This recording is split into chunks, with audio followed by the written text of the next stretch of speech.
Hi guys, welcome back to my channel. ಹೇಗಿದ್ದೀರಾ ನೀವೆಲ್ಲ? Hope ನೀವೆಲ್ಲ ಚೆನ್ನಾಗಿದ್ದೀರಾ ಅಂತ ಅಂದ್ಕೊಂಡಿದ್ದೀನಿ. ಬನ್ನಿ ಇವತ್ತಿನ ಲಾಗ್ನ ಸ್ಟಾರ್ಟ್ ಮಾಡ್ತಾ ಇದ್ದೀನಿ. ಇವತ್ತು ನಮ್ಮ ಮನೆ ಕಂಪ್ಲೀಟಾಗಿ ಡೀಪ್ ಕ್ಲೀನಿಂಗ್ ಮಾಡಿಸ್ತಾ ಇದ್ದೀನಿ. ಸೊ ಎಲ್ಲಿ ಹೇಗೆ ಏನು ಎತ್ತ ಅಂತ ನಾನು ಈ ವಿಡಿಯೋದಲ್ಲಿ ನಿಮಗೆ ಕಂಪ್ಲೀಟಾಗಿ ತೋರಿಸ್ತಾ ಇದ್ದೀನಿ. So don't miss out. ಹೇಗೆ ಮಾಡ್ತಾರೆ ಡೀಪ್ ಕ್ಲೀನಿಂಗು, ನಿಮ್ಗೆ ಯಾರಿಗಾರು ಕಾಂಟ್ಯಾಕ್ಟ್ ಬೇಕು ಅಂತ ಅಂದರೆ ನಾನು ಅದನ್ನು ಕೂಡ ಶೇರ್ ಮಾಡ್ತೀನಿ. ವಿಡಿಯೋನ ಎಂಡ್ವರೆಗೂ ನೋಡಿ. ಮನೆ ಡೀಪ್ ಕ್ಲೀನಿಂಗ್ ಅಂದರೆ ಯಾವ ರೀತಿ ಇರುತ್ತೆ ಅಂತ. ಸೊ ನಾವು ಮನೇಲಿ ಮಾಡ್ತೀವಲ್ಲ, that is not deep cleaning.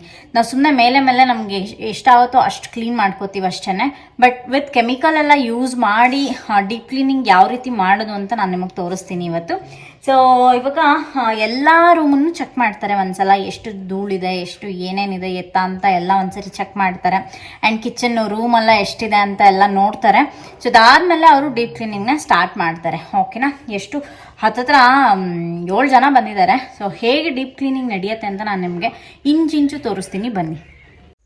ನಾನು ಹಾಗೆ ಇನ್ಸ್ಟಾಗ್ರಾಮಲ್ಲಿ ಸ್ಕ್ರೋಲ್ ಮಾಡ್ತಾ ಇದ್ದೆ, ಆಯಿತಾ. ಆವಾಗ ನನಗೆ vucareservices ಅಂತ ನನಗೆ ಡೀಪ್ ಕ್ಲೀನಿಂಗ್ ಮಾಡೋದು ಒಂದು ಪೇಜ್ ಸಿಕ್ತು. ಓಕೆ, ಸೊ ಸುಮಾರು ನೋಡಿದೆ ನಾನು, ತುಂಬ ಜನ ಮಾಡಿಸಿದಾರಲ್ಲ. ಆ್ಯಂಡ್ ಇಷ್ಟೊಂದು ಡೀಪ್ ಕ್ಲೀನಿಂಗ್ ಮಾಡ್ತಾರಲ್ವ ಅಂತ ಅಂದ್ಕೊಂಡೆ. ನಾನು ಸ್ವಲ್ಪ ಯಾವಾಗಲೂ ಬಜೆಟ್ ಫ್ರೆಂಡ್ಲಿನೇ ನೋಡೋದು, ನಿಮಗೆ ಆಲ್ರೆಡಿ ಗೊತ್ತಿದೆ ಅದೆಲ್ಲ.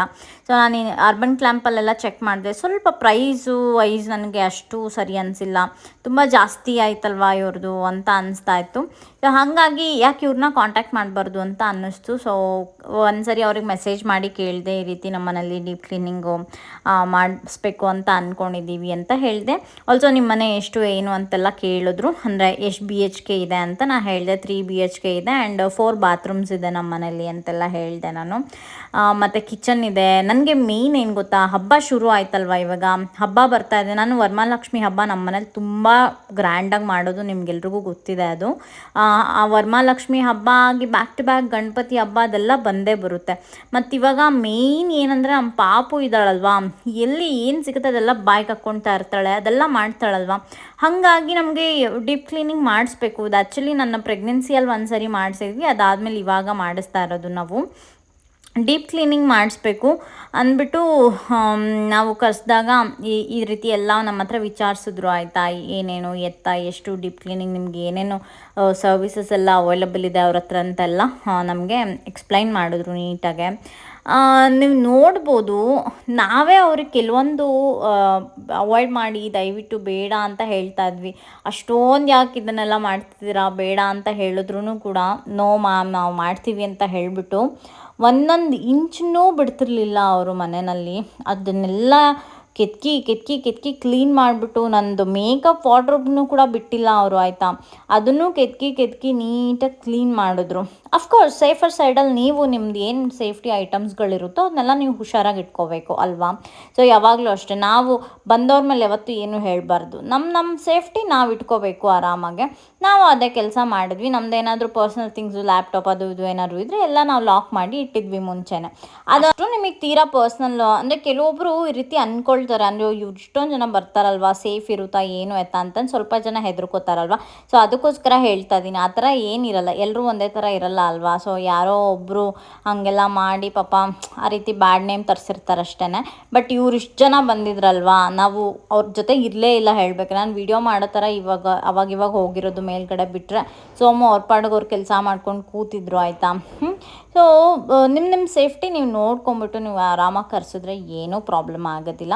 ಇವಾಗ ನಮ್ಮದು ಕಿಚನ್ ಎಲ್ಲ ಕ್ಲೀನ್ ಮಾಡಿಸ್ತಾರೆ ನೋಡಿ. ಕಿಚನ್ ಅಂತೂ ಕಂಪ್ಲೀಟಾಗಿ ಏನೇನು ಇಟ್ಟಿದ್ವೋ ಒಳಗಡೆ ಎಲ್ಲನೂ ರಿಮೂವ್ ಮಾಡಿದ್ರು. ನೀವು ನೋಡ್ಬೋದು, ನಾವು ಅವಾಗವಾಗ ನಮ್ಮ ಕೆಲಸದ ಹುಡುಗಿ ಹತ್ರ ನಾವು ಮಾಡಿಸ್ತಿದ್ವಿ ಆ್ಯಕ್ಚುಲಿ. ಆದ್ರೂ ಕೂಡ ಕೆಲವೊಂದು ಕಲೆಗಳಿರುತ್ತೆ ಅಲ್ವಾ, ಅವ್ರ ಪಾಪ ಈ ರೀತಿ ಕೆಮಿಕಲೆಲ್ಲ ಹಾಕ್ಬಿಟ್ಟು ಅವ್ರೇನು ಮಾಡಲ್ಲ. ಹಂಗಾಗಿ ಇವರು ಕೆಮಿಕಲೆಲ್ಲ ಯೂಸ್ ಮಾಡಿಬಿಟ್ಟು ಮಾಡೋದ್ರಿಂದ ಇನ್ನೂ ನೀಟಾಗಿ ಕ್ಲೀನ್ ಆಗುತ್ತೆ. ಮತ್ತು ಇಲ್ಲಿ ಕಿಚನ್ ವಾಲ್ ಇದೆಯಲ್ಲ, ಆ ಕಿಚನ್ ವಾಲು ತುಂಬ ಹಾಳಾಗಿತ್ತು. ಅದಕ್ಕೆ ಅದನ್ನೆಲ್ಲ ನೀಟಾಗಿ ಅವರು ಸ್ಪ್ರೇ ಮಾಡಿ ಬಿಟ್ಟಿದ್ರು. ಅದೇ ಸಮಯಕ್ಕೆ ಮೇಲ್ಗಡೆ ಟಾಯ್ಲೆಟ್ನೂ ಅಷ್ಟೇ ಯಾವ ಥರ ಕ್ಲೀನ್ ಮಾಡ್ತಾಯಿದ್ರು ಗೊತ್ತಾ. ನಂಗೆ ನಂಬೋಕ್ಕೆ ಆಗಲಿಲ್ಲ, ಹೊಸ ಟಾಯ್ಲೆಟ್ ಫಿಕ್ಸ್ ಮಾಡಿದ್ದೀವೇನೋ ಅನ್ನೋ ಥರ ಕಾಣಿಸ್ತಾ ಇತ್ತು. ನಾನು ನಿಮಗೆ ಫೋಟೋ ಅಟ್ಯಾಚ್ ಮಾಡಿರ್ತೀನಿ ಲಾಸ್ಟಿಗೆ, ನೀವು ನೋಡಿ. ಕಿಚನೆಲ್ಲ ಕ್ಲೀನ್ ಮಾಡಿ ಅವರೇ ಪಾಪ ಎಲ್ಲ ಈ ಪಾತ್ರೆ ಸಾಮಾನುಗಳನ್ನ ಎಲ್ಲದನ್ನು ನೀಟಾಗಿ ಒರೆಸ್ಬಿಟ್ಟು ಲಾಸ್ಟಿಗೆ ಇಟ್ಟರು. ಇವಾಗ ನೋಡಿ ಕೆಮಿಕಲಿಂದು ಎಲ್ಲ ಕಡೆನೂ ಸ್ಪ್ರೇ ಮಾಡ್ತಾ ಇದ್ದಾರೆ. ಆಲ್ಸೋ ಜಿರಳೆ ಎಲ್ಲ ಬರಬಾರ್ದು ಅಂತಲೂ ಕೂಡ ಔಷಧಿ ಎಲ್ಲ ಕೊಡ್ತಾ ಇದ್ದಾರೆ. ಈ ಜಿರಳೆಗಳಂತೂ ಕಾಟ ಎಲ್ಲ ಕಡೆ ನಾವು ಎಷ್ಟು ಅದನ್ನು ಕೇರ್ ಮಾಡಿದ್ರೂ ಜಿರಳೆಗಳನ್ನ ಓಡ್ಸೋಕ್ಕಾಗಲ್ಲ. ಆ್ಯಂಡ್ ಅದು ಯಾವಾಗ ಬರುತ್ತೆ ಗೊತ್ತಾ, ಎಕ್ಸಾಕ್ಟಾಗಿ ಮನೆಗೆ ಯಾರಾದ್ರು ಬಂದಿರ್ತಾರಲ್ವ ಆವಾಗಲೇ ಹೊರಗಡೆ ಬರೋದು ಅವೆಲ್ಲ. ಸೊ ನಾನು ಎಷ್ಟೊಂದು ಸರಿ ಅಬ್ಸರ್ವ್ ಮಾಡಿ, ಮಾಮೂಲಿ ನಾವೆಲ್ಲ ಇದ್ದಾಗ ಬರೋದೇ ಇಲ್ಲ, ಯಾರಾದ್ರು ಮನೆಗೆ ಬರ್ತಾರೆ ಅವಾಗಲೇ ಒಂದೊಂದು ಜಿರಳೆ ಓಡ್ತಾ ಇರುತ್ತೆ. ಅದೊಂದು ನನಗೆ ಹಿಂಸೆ ಅನಿಸುತ್ತೆ. ನಂಗೆ ಜಿರಳೆ ಬರೋದೆಲ್ಲ ಇಷ್ಟ ಆಗಲ್ಲ ಅಷ್ಟೊಂದು. ಅವ್ರದ್ದೇ ಕೆಮಿಕಲ್ ಎಲ್ಲ ತೊಗೊಂಬಂದು ಹಾಕಿದಾಗ ಸ್ವಲ್ಪ ಜಿರಳೆ ಬರೋದು ಅವೆಲ್ಲ ಅವಾಯ್ಡ್ ಆಗುತ್ತೆ. ಆಮೇಲೆ ಬೆಡ್ ಬಗ್ಸ್ ಇರ್ಬೋದು, ಅದೆಲ್ಲ ಸುಮಾರು ಏನೇನೋ ಒಂಥರ ಮನೆ ಡೀಪ್ ಕ್ಲೀನ್ ಆಗಬೇಕು. ಅವಾಗ ವರ್ಷಕ್ಕೆ ಒಂದು 2-3 ಸರಿನಾದ್ರು ಮನೆ ಡೀಪ್ ಕ್ಲೀನ್ ಆಗಬೇಕು. ಅವಾಗ ನೋಡಿ ನಾವು ಸೇಫಾಗಿರ್ತೀವಿ, ಏನು ನಮಗೂ ಪ್ರಾಬ್ಲಮ್ ಆಗೋದಿಲ್ಲ. ಹೆಲ್ತ್ ವೈಸ್ ಆಗಲಿ ಅಥವಾ ಮಕ್ಕಳಿರೋ ಮನೆ ಸ್ಪೆಷಲಿ ನಾ ಹೇಳ್ತಾ ಇರೋದು, ನಾವು ಡೀಪ್ ಕ್ಲೀನಿಂಗ್ ಮಾಡಲೇಬೇಕು. ನಿಮ್ಗೆ ಅನಿಸ್ಬೋದು ನಾವೇ ಮಾಡ್ಬೋದಲ್ಲ ಅದನ್ನು ವಾರಕ್ಕೊಂದು ಸರಿ ಅಥವಾ ಯಾವಾಗಾದ್ರು ಒಂದೊಂದು ಸರಿ ಎಷ್ಟೆಷ್ಟಾಗುತ್ತೋ ಅಷ್ಟೆಷ್ಟು ನಾವೇ ಮಾಡ್ಬೋದು. ಅದನ್ನೆಲ್ಲ ನಾವು ಮಾಡೋಕ್ಕಾಗಲ್ಲ ಗೈಸ್, ಹಾನೆಸ್ಟಾಗಿ ಹೇಳ್ತೀನಿ, ಅಷ್ಟೊಂದೆಲ್ಲ ನಾವು ಮಾಡೋಕ್ಕಾಗಲ್ಲ. ಸ್ಪೆಷಲಿ ನಂತರ ಯಾರಾದ್ರು ಮೊದಲಿಂದನೂ ಕೆಲಸ ಮಾಡಿ ಅಭ್ಯಾಸ ಏನೂ ಇಲ್ಲದೆ ಇರೋರಾದರೆ ಮಾತ್ರ ಇದ್ದಿದ್ದು ಅವ್ರ ಕೈಲಿ ಆಗಲ್ಲ ಬಿಡಿ. ಸೋಂಬೇರಿ ಥರ ಸುಮ್ಮನೆ ಒಂದು ಕಡೆ ಕೂತ್ಕೊಂಡ್ಬಿಡ್ತಾರೆ ಅಷ್ಟೇ. ಇವ್ರನ್ನ ಕರೆಸಿದ್ರೆ ಒಂದು ಸ್ವಲ್ಪ ಎಲ್ಲ ಮೂಲೆ ಎಲ್ಲೆಲ್ಲಿ ಕಸ ಇದೆ ಎಲ್ಲನೂ ಹೊರಗೆ ತೆಗೆದುಬಿಡ್ತಾರೆ, ನೀಟಾಗಿ ವ್ಯಾಕ್ಯೂಮ್ ಮಾಡ್ತಾರೆ.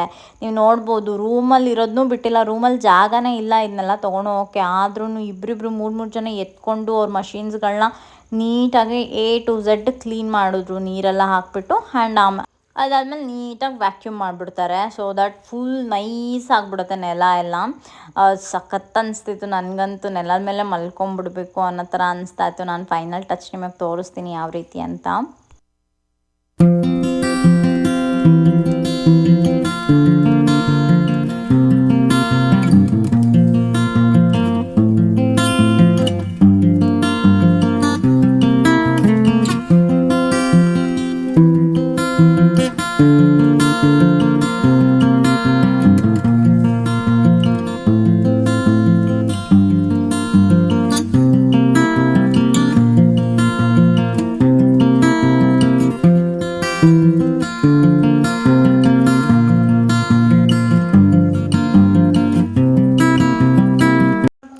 ಇವಾಗ ಎಲ್ಲ ಅಡುಗೆ ಮನೆ ಎಲ್ಲ ಆಲ್ಮೋಸ್ಟ್ ಕ್ಲೀನ್ ಮಾಡಿದ್ದಾಯಿತು. ಇವಾಗ ಎಲ್ಲ ಐಟಮ್ಸ್ಗಳನ್ನೆಲ್ಲ ಅವ್ರು ಮತ್ತೆ ಅಲ್ಲಲ್ಲೇ ಇಡ್ತಾ ಇದ್ದಾರೆ.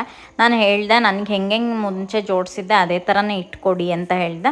ಬಿಕಾಸ್ ನಮಗೂ ಲಾಸ್ಟ್ ಮಿನಿಟಲ್ಲಿ ಏನು ಮೆಸಪ್ ಅಂತ ಅನಿಸಲ್ಲ, ಮತ್ತು ನಮಗೆ ಫಂಕ್ಷನ್ ಟೈಮಲ್ಲೆಲ್ಲ ಐಟಮ್ಸ್ಗಳನ್ನೆಲ್ಲ ಕೆಳಗಡೆ ತೆಗೆಯೋದಕ್ಕೆ ನಮ್ಗೆ ಕಷ್ಟ ಆಗಲ್ಲ ಅಲ್ವಾ. ಅದೊಂದು ಅವ್ರಿಗೆ ಇಂಟಿಮೇಷನ್ ಕೊಟ್ಬಿಟ್ರೆ ನೀಟಾಗೆಲ್ಲ ಎತ್ತಿಟ್ಬಿಡ್ತಾರೆ.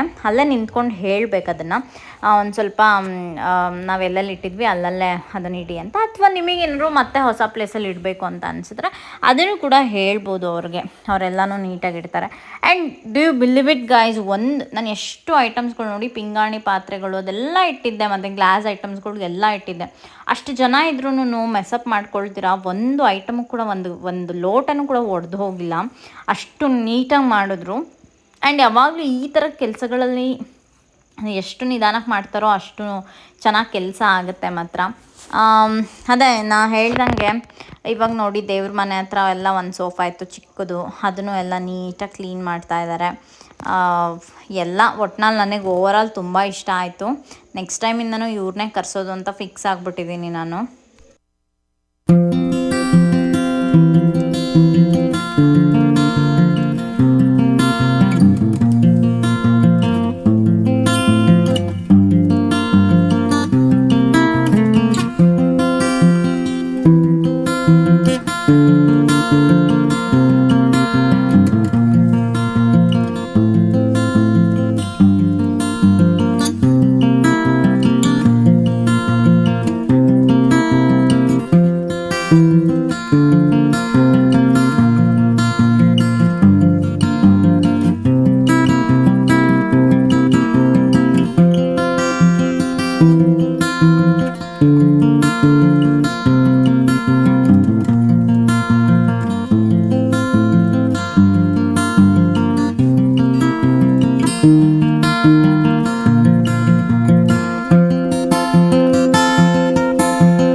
ಹಾಲು ಕಿಚನು ದೇವ್ರ ಮನೆ ಹತ್ರ ಎಲ್ಲ ಆದಮೇಲೆ ಸೀದಾ ನಾವು ಬೇಸ್ಮೆಂಟಿಗೆ ಹೋಗೋಣ ಅಂತ ಹೇಳ್ಬಿಟ್ಟು ಹೊರಟ್ವಿ. ಬೇಸ್ಮೆಂಟಲ್ಲೂ ಅಷ್ಟೇ, ಇವಾಗ ನಮ್ಮ ಮನೆ ಮುಂದೆ ರೋಡು ಕೆತ್ತಿರೋದ್ರಿಂದ ಕಾರು ಪದೇ ಪದೇ ಹತ್ತಿ ಏನಾಗಿತ್ತು, ತುಂಬ ಗಲೀಜಾಗಿತ್ತು. ಸೊ ಡೀಪ್ ಕ್ಲೀನಿಂಗಲ್ಲಿ ಬೇಸ್ಮೆಂಟ್ ಕೂಡ ಕನ್ಸಿಡರ್ ಮಾಡಿದ್ರಿಂದ ಅದನ್ನು ಕೂಡ ನೀಟಾಗಿ ಕ್ಲೀನ್ ಮಾಡ್ತಾಯಿದ್ರು. ನೀವು ಇಲ್ಲಿ ನೋಡ್ಬೋದು ಎಷ್ಟು ಸಖತ್ತಾಗಿ ಕ್ಲೀನ್ ಮಾಡ್ತಿದ್ರು, ಎಷ್ಟು ಜನ ನಿಂತ್ಕೊಂಡು. ಆಮೇಲೆ ಮೆಟ್ಲು ಮೇಲೆ ಈ ಪಾಟೆಲ್ಲ ಇಟ್ಟು ಏನಾಗಿತ್ತು, ತುಂಬ ಗಲೀಜಾಗಿತ್ತು. ಪಾಟ್ ಇಟ್ಟಿದ್ದ ಜಾಗ ಹೇಗಾಗಿರುತ್ತೆ ಅಂತ ನಂಗೆ ಸುಮಾರು ಜನಕ್ಕೆ ಗೊತ್ತಿರುತ್ತೆ. ಅದನ್ನು ಕೂಡ ನೀಟಾಗಿ ಕೆಮಿಕಲೆಲ್ಲ ಹಾಕಿಬಿಟ್ಟು ಕ್ಲೀನ್ ಮಾಡಿದ್ರು ಅವರು. ನೋಡಿ ಇಷ್ಟು ಜನ ನೀಟಾಗಿ ಕೆಲಸ ಮಾಡಿದ್ರು ಎಲ್ಲ. And last and final touch ಏನು ಮಾಡ್ತಾರೆ ಅಂತ ಹೇಳಿದ್ರೆ, ನೀರೆಲ್ಲ ತೆಗೆದಾದ್ಮೇಲೆ ಎಲ್ಲ ಡ್ರೈ ಔಟ್ ಆದಮೇಲೆ ನೆಕ್ಸ್ಟ್ ಸ್ಟೆಪ್ ಏನು ಮಾಡ್ತಾರೆ ಅಂದರೆ, ಫಸ್ಟು ಮತ್ತೆ ಎಲ್ಲಿಂದ ಶುರು ಮಾಡಿದರು ಅಲ್ಲಿಂದ ಹೋಗಿ ಎಲ್ಲ ಕಡೆನೂ ಜಿರಳೆ ಮತ್ತು ಈ ಸೊಳ್ಳೆಗಳಾಗಲಿ, ಆಮೇಲೆ ಈ ಬೆಡ್ ಬಗ್ಸ್ ಅಂತ ಹೇಳ್ತಾರಲ್ಲ ಅದಾಗಲಿ, ತಿಗ್ನೆ ಅಂತ ಹೇಳ್ತಾರೆ ಕನ್ನಡದಲ್ಲಿ. ಸೊ ಅದು ಯಾವುದೂ ಕೂಡ ಬರಬಾರ್ದು. ಆಮೇಲೆ ಪಲ್ಲಿಗಳು ಬರುತ್ತಲ್ಲ, ತುಂಬ ಮರಿ ಹಾಕ್ಕೊಂಡ್ಬಿಟ್ಟಿರುತ್ತೆ, ಅದೆಲ್ಲ ಏನು ಬರಬಾರ್ದು ಅಂತ ಅವ್ರು ಏನು ಮಾಡ್ತಾರೆ, ಕೆಮಿಕಲ್ನ ಯೂಸ್ ಮಾಡಿಬಿಟ್ಟು ಎಲ್ಲ ಕಡೆನೂ ಸ್ಪ್ರೇ ಮಾಡ್ತಾರೆ. ಆಲ್ಸೋ ಅದ್ರದ್ದು ಒಂದು ಚಿಕ್ಕದೊಂದು ಏನೋ ಜೆಲ್ ಇರುತ್ತೆ, ಅದನ್ನು ಕೂಡ ಎಲ್ಲ ಕಡೆನೂ ಸ್ಪ್ರೆಡ್ ಮಾಡ್ತಾರೆ. ನೋಡಿ ಇದೇ ಜೆಲ್ಲು ನಾನು ಫೋಟೋ ಹಂಗೆ ವಿಡಿಯೋನು ಮಾಡಿ ಇಟ್ಕೊಂಡಿದ್ದೆ. ಅದನ್ನು ಪ್ರೊಫೆಷ್ನಲ್ಲಾಗಿ ಅವ್ರ ಹತ್ರ ಇರುತ್ತೆ ಅಲ್ವಾ, ಅವರೇ ಹಾಕ್ಬೇಕು. ಆ ಥರದ್ದೇನೆ ನಮ್ಗೆ ಅಂಗಡೀಲಿ ಸಿಗೋದೆಲ್ಲ ವರ್ಕೌಟೇ ಆಗೋಲ್ಲ. ನಮ್ಮ ಜಿರಳೆಗಳು ತಿಂದ್ಬಿಟ್ಟು ಸುಮ್ಮನೆ ಅಲ್ಲೇ ಮಲ್ಕೊಂಡ್ಬಿಡ್ತಾವೆ ಅಷ್ಟೇ, ಮತ್ತೆ ಜೀವ ಬರ್ಸ್ಕೊಂಡು ಮತ್ತೆ ಓಡಾಡ್ತವೆ ಮನೆಯೆಲ್ಲ. ಸೊ ಅಂಗಡೀಲಿ ಸಿಗೋದು ಏನು ವರ್ಕೌಟ್ ಆಗಿಲ್ಲ ನಮ್ಮ ಮನೇಲೂ ಕೂಡ. ಬಟ್ ಇವ್ರು ಹಾಕೋದು ಎಷ್ಟು ಮಟ್ಟಿಗೆ ವರ್ಕೌಟ್ ಆಗುತ್ತೆ ಅಂತ ನಾನಿವಾಗ ನೆಕ್ಸ್ಟು ನೋಡಬೇಕು. ಅದೊಂದು ಬೆಳಗ್ಗೆಯಿಂದ ಸಂಜೆವರೆಗೂ ಖುಷಿಯಿಂದನೇ ಕೆಲಸ ಮಾಡಿ, ಮತ್ತು ಸಂಜೆ ಆದಮೇಲೂ ಕೂಡ ನಗ್ನಗ್ತಾನೆ ಹೊರಗಡೆ ಹೋದರು ಅವರು. So thank you very much vucareservices. ನನಗೆ ನಿಮ್ಮ ಸರ್ವಿಸ್ ತುಂಬ ಇಷ್ಟ ಆಯಿತು. ಓ ಮೈ ಗಾಡ್, ಇಷ್ಟೋ ತನಕ ಬೆಳಗ್ಗೆಯಿಂದ ಹಿಡಿದು ಇಷ್ಟೊತ್ತವರೆಗೂ ಕ್ಲೀನ್ ಮಾಡಿದ್ರು ಪಾಪ. ನಿಜವಾಗ್ಲೂ ಚೆನ್ನಾಗಿ ಕ್ಲೀನ್ ಮಾಡಿದ್ದಾರೆ. ಸೊ ಹೆಂಗೆ ಅನ್ನಿಸ್ತಮ್ಮ ಕ್ಲೀನಿಂಗ್ ಮಾಡಿದ್ದು ನಿಮಗೆ? ಸೂಪರ್, ಸಕ್ಕತ್ತಾಗಿ ಮಾಡಿದ್ರಲ್ಲ.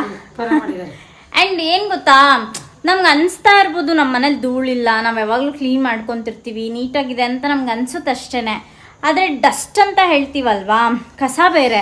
ಆದರೆ ಡಸ್ಟ್ ಚಿಕ್ಕ ಡಸ್ಟ್ ಇರುತ್ತೆ, ಅದು ಮಕ್ಕಳಿರೋಂಥ ಮನೇಲಿ ತುಂಬ ಹುಷಾರಾಗಿರಬೇಕು. ಈ ಕೆಮ್ಮು ದಮ್ಮೆಲ್ಲ ಶುರು ಆಯಿತು ಅಂದರೆ ಮಗುಗೆ ತುಂಬ ಕಷ್ಟ ಆಗುತ್ತಲ್ವಾ. ಹಾಗಾಗಿ ಸೋಮು ಕೇಳೋಣ ಹೆಂಗೆ ಕ್ಲೀನ್ ಮಾಡಿದ್ರಂತ. ಸೋಮ ಹೆಂಗೆ ಅನಿಸ್ತು ಕ್ಲೀನಿಂಗು? ಇಲ್ಲ, ಸಖತ್ತಾಗಿ ಕ್ಲೀನ್ ಮಾಡಿದ್ದಾರೆ. ಎಲ್ಲ ಫುಲ್ ಎಲ್ಲ ಶೈನಿಂಗ್ ಥರ. ಆ್ಯಂಡ್ ನೀವು ಮಾರ್ಕೆಟಲ್ಲಿ ನೀವು ಏನು ನೋಡ್ತೀರೋ ಅದಕ್ಕಿಂತ ವೆರಿ ಲೆಸ್ ಪ್ರೈಸ್ ಇವ್ರು ಚಾರ್ಜ್ ಮಾಡೋದು. ನಿಜವಾಗ್ಲೂ ಹೇಳ್ತೀನಿ, ಆನೆಸ್ಟ್ಲಿ ನಂಗೆ ತುಂಬ ಖುಷಿ ಆಯಿತು. ಅವರು ಪ್ರೈಸ್ ಎಲ್ಲ ಹೇಳಿದಾಗ ತುಂಬ ಖುಷಿ ಆಯಿತು ನನಗೆ. ಇಷ್ಟು ಕಮ್ಮಿಗೆ ಇಷ್ಟು ಚೆನ್ನಾಗಿ ಕೆಲಸ ಮಾಡ್ತಾರೆ. ಆ್ಯಂಡ್ 6 ಜನ ಕ್ರ್ಯೂ ಮೆಂಬರ್ಸ್ನ ಕರ್ಕೊಂಬಂದು ಮಾಡ್ತಾರೆ ಅಂದರೆ ಇಟ್ ಈಸ್ ವೆರಿ ಗುಡ್ ಅಂತ ಅನ್ನಿಸ್ತು. ನಿಮ್ಗೆ ಯಾರಿಗಾದ್ರೂ ಕಾಂಟ್ಯಾಕ್ಟ್ ಮಾಡಬೇಕು ಅಂತ ಇದ್ದರೆ ಅವ್ರ ನಂಬರ್ನ ಡಿಸ್ಪ್ಲೇ ಮೇಲೆ ಎಲ್ಲ ಕಡೆ ಹಾಕಿದ್ದೀನಿ. ನಾನು ಡಿಸ್ಕ್ರಿಪ್ಷನ್ ಬಾಕ್ಸಲ್ಲೂ ಲಿಂಕ್ನ ಹಾಕಿರ್ತೀನಿ, ದಯವಿಟ್ಟು ಚೆಕ್ ಮಾಡಿ. ಆಲ್ಸೋ ಅವರ ಇನ್ಸ್ಟಾಗ್ರಾಮ್ ಪೇಜ್ ಕೂಡ ನೀವು ಫಾಲೋ ಮಾಡಿ. Thank you, bye guys. ಈ ವಿಡಿಯೋನ ನಾನು ಇಲ್ಲಿಗೆ ಎಂಡ್ ಮಾಡ್ತಾ ಇದ್ದೀನಿ. ಮತ್ತೊಂದು ಹೊಸ ವಿಡಿಯೋ ಜೊತೆ ಸಿಗ್ತೀನಿ. ಅಲ್ಲಿವರೆಗೂ ಟಾಟಾ, ಟೇಕ್ ಕೇರ್, ಬಾಯ್.